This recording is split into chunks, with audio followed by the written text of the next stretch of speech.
আমাদের দেশের শিশু বাচ্চারা অনেকেই আছে পড়ালেখা করতে চায় না।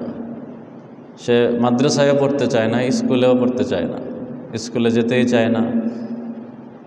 এই ছেলেটা যখন বড় হবে, যখন সে কর্মক্ষেত্রে ঢুকবে,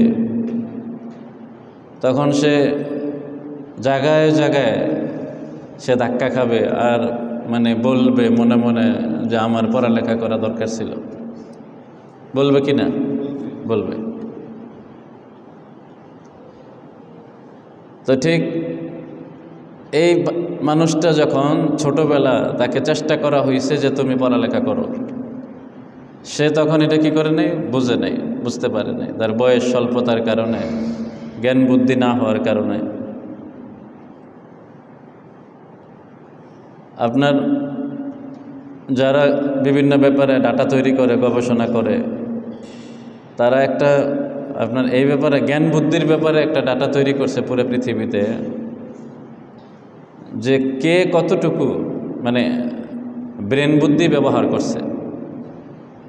যত বড় বড় মনীষী ছিলেন ইতিহাসে, যাদের নাম পাওয়া যায়, পুরা ইতিহাস অনুসন্ধান করে তারা এটা ডাটা তৈরি করছে। মানুষের ওই বড়দের কর্মপন্থাকে সামনে রেখে, কর্মপদ্ধতিকে সামনে রেখে ওনারা এটা ডাটা তৈরি করছেন। তো ওনারা বলছেন মানুষকে যে আল্লাহ তাআলা ব্রেন বুদ্ধি দান করছেন,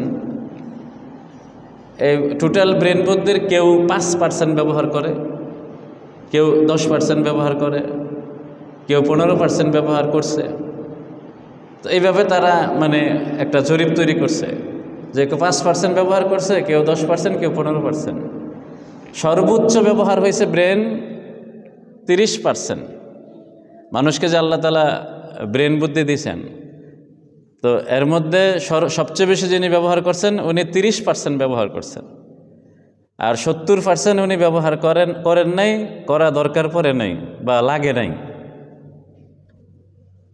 তো 30% যিনি ব্যবহার করছেন ওনার নাম কি বলতে পারেন? অনুমান করে বললে তো হয়ে যাব, আমাদের নবী সাল্লাল্লাহু আলাইহি ওয়াসাল্লাম। এটা বিধর্মীদের ডাটা আর কি, যে উনি সবচেয়ে বেশি ব্রেন ব্যবহার করছেন। উনি ব্যবহার করছেন ওনার ব্রেনের 30%, আর এত ব্রেন আর কেউ ব্যবহার করে নাই।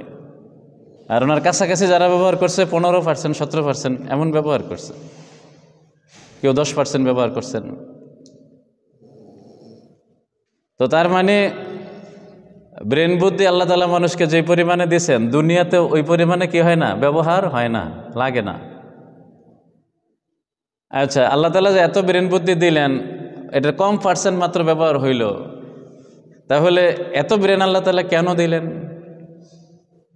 এখন যদি বিষয়টা এরকম হয় যে পৃথিবীতে আমাদের 10% ব্যবহার করা দরকার হয়েছে, আমরা করছি, আর এমন একটা জায়গাতে আমরা বেড়াইতে গেলাম যে ওইখানে 100% ব্রেন বুদ্ধি ব্যবহারের সুযোগ আছে এবং আমরা করিও।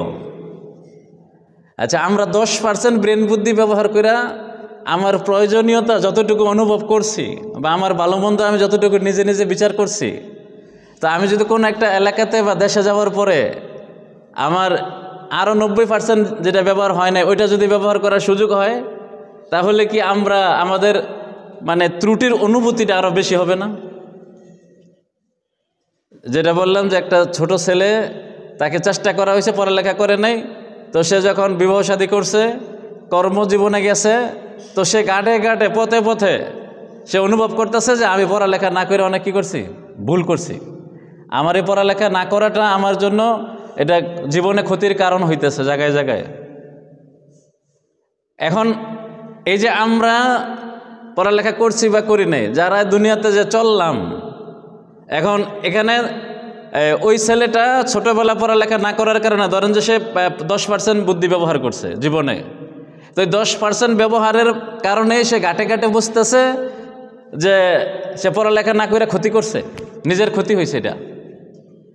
আচ্ছা, যদি এমন একটা দেশে আমরা যাই, যাওয়ার পরে যদি ওইখানে 100% ব্রেন বুদ্ধি ব্যবহারের সুযোগ থাকে, তাহলে আমরা জীবনে যেটা ভুল করে গেছি ওইটার অনুভূতিটা আরো তীব্র হবে কিনা? ওইটার অনুভূতিটা আরো তীব্র হবে। এই জন্য বলা হয় যে আখেরাতে মানুষ 100% ব্রেন বুদ্ধি ব্যবহারের কী পাবে? সুযোগ পাবে। তাহলে এই দুনিয়াতে যারা মানে ভুল চলতেছে, ওই জগতে যাওয়ার পরে তাদের এহসাস অনুভূতিটা এটা আরও তীব্র হবে, কঠিন হবে, জোরালো হবে যে আমি অনেক বড় ভুল করে আসছি, আমি অনেক বড় কি করছি? ভুল করছি।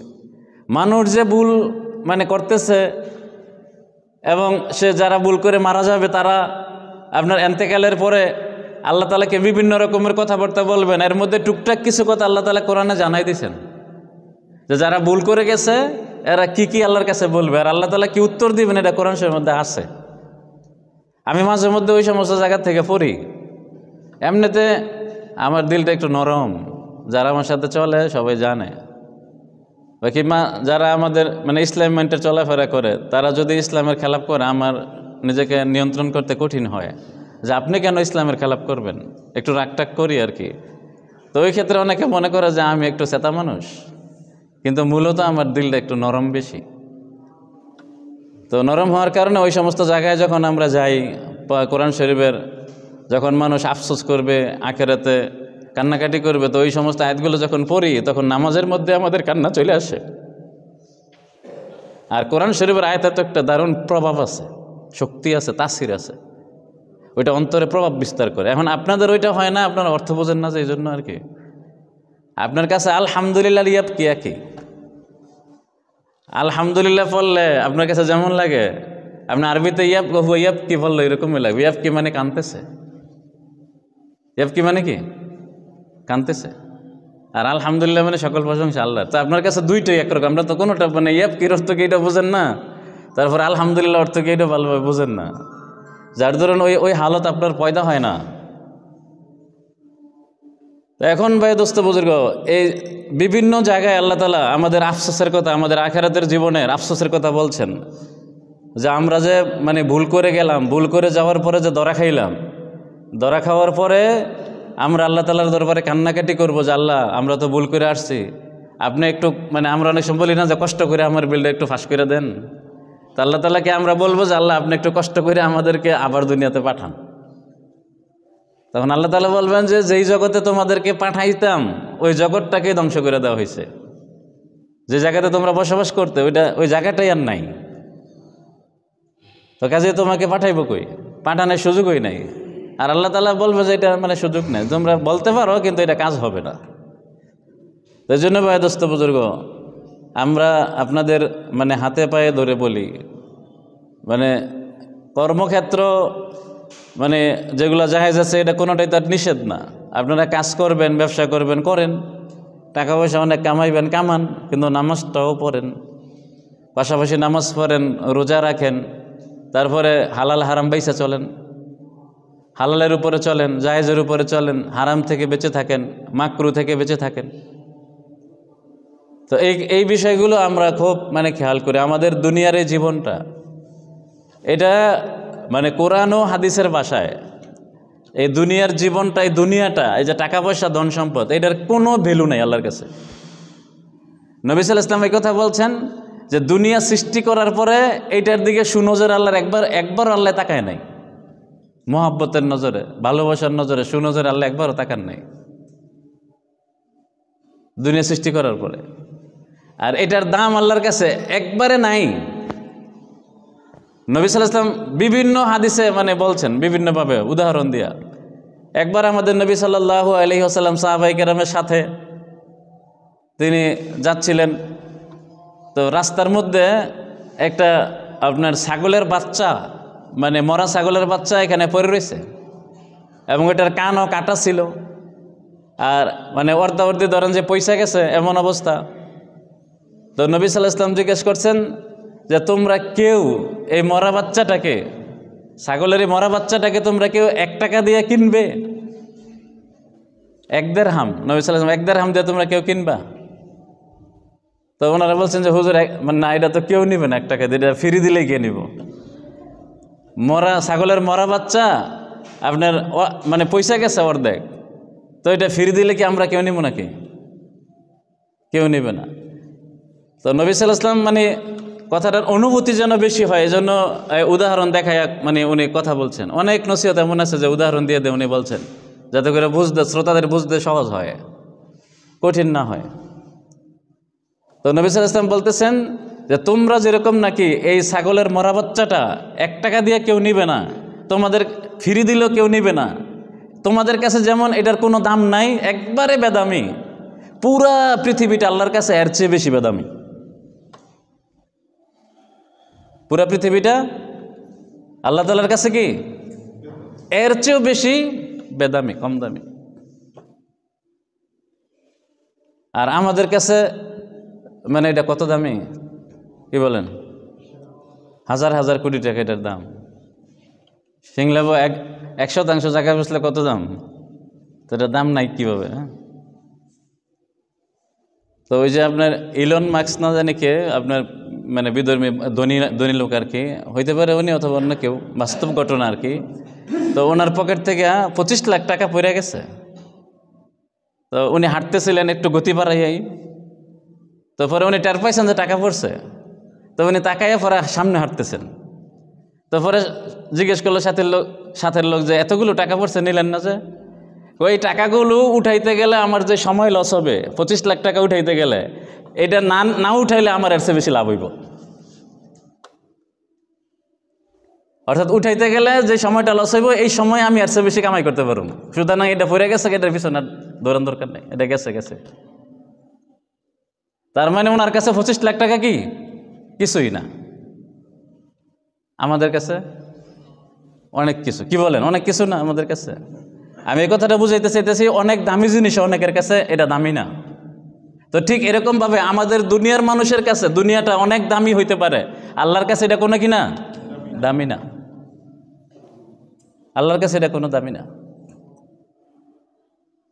আমাদের তো মানে আমার কথাই আমি বলি, 100 টাকা হারাই গেলে আমার তো অনেক খারাপ লাগে। আর এই যে তো ধনী লোক যারা আছে বাংলাদেশে, যদি 1 নম্বর ধনীও হয়, তো ওনার কাছে 100 টাকা এটা কোনো টাকা? এটা কোনো টাকা না। এরকম যে বাংলাদেশে প্রথম ধনী, ওর কাছে পকেট থেকে যদি 500-1000 টাকা পড়ে যায়, তো উঠানো লজ্জাবোধ করবে যে না, এটা পড়ে গেছে, গরিবে নিয়ে নিব না, এটা উঠান দরকার নেই। তো কিন্তু আপনার আমার কাছে 100 টাকাই অনেক কিছু। তো বুঝাইতে চাইলাম যে অনেক দামি জিনিসও অনেক ব্যক্তির কাছে দামি না, আর আমাদের কারো কারো কাছে দামি। তো আল্লাহ হিসাবে পুরা পৃথিবীটার কোনো কি নাই, দাম নাই। এখন আমরা দামি মনে করি আমাদের প্রয়োজনে, কিন্তু ইসলামের দৃষ্টিতে আমরা দামি মনে করলে সমস্যা নাই, যদি আমি হালালভাবে নেই।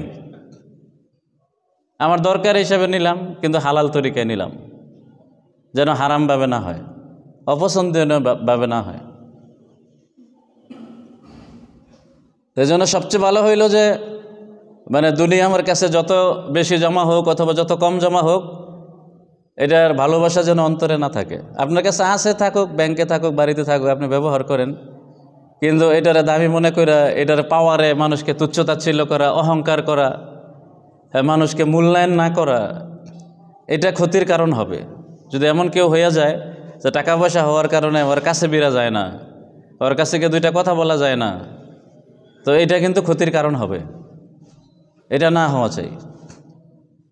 আল্লাহ তাআলা আমাদেরকে দুনিয়ার হাকিকত বোঝার তৌফিক দান করেন।